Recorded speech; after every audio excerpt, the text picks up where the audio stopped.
Hello student, अगर हम digestive system की बात करें तो कॉर्डेट एनिमल जो होते हैं उनमें डाइजेस्टिव सिस्टम जो है एक ट्यूब-लाइक स्ट्रक्चर होता है और एसेसरी डाइजेस्टिव ग्लैंड के थ्रू ये मिल करके बना होता है ना। अगर हम देखें तो कभी भी किसी डाइजेस्टिव सिस्टम का एक बेसिक प्लान लगभग यही होता है कि बकल कैविटी है ना, फिर ईसोफेगस उसका फूड पाइप, फिर उसके फूड जो है वो स्टमक में जाता है ना, स्टमक में जाता है और जहाँ पे फूड जो है वो एसिडिक हो जाता है क्योंकि वहाँ पे पहले से ही एसिड जो है प्रेजेंट रहता है। स्मॉल इंटेस्टाइन, छोटी आँत है ना, उसके बाद आ जाएगा लार्ज इंटेस्टाइन और रेक्टम है ना।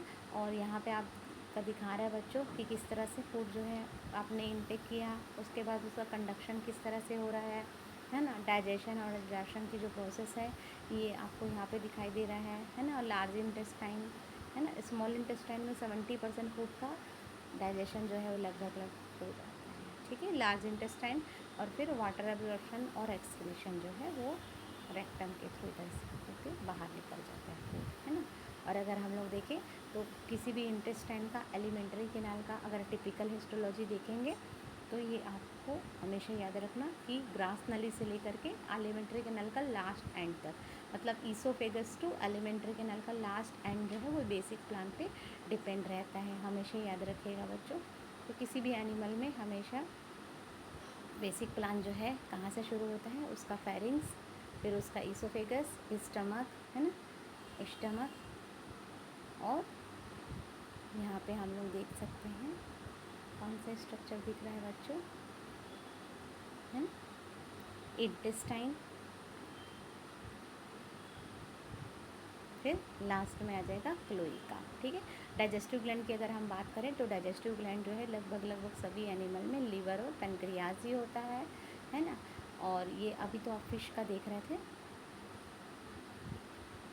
इसके अलावा ये जो है डाइजेस्टिव सिस्टम जो है ये है आपके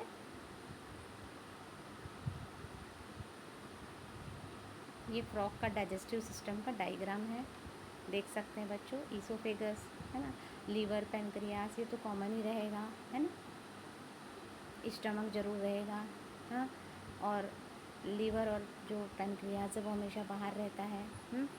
फिर पाइलोरिक कंस्ट्रक्शन है, डायरेक्टली फूड जो है वो एलिमेंट्री कैनाल में नहीं एंटर करता है, वहाँ पे कंस्ट्रक्शन पॉइंट जो है वो प्रेजेंट रहता है, ठीक है। उसके बाद small intestine, then this is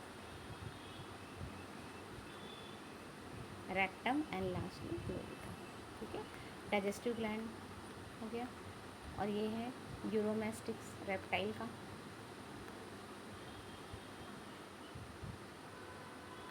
digestive gland देख लीजिए।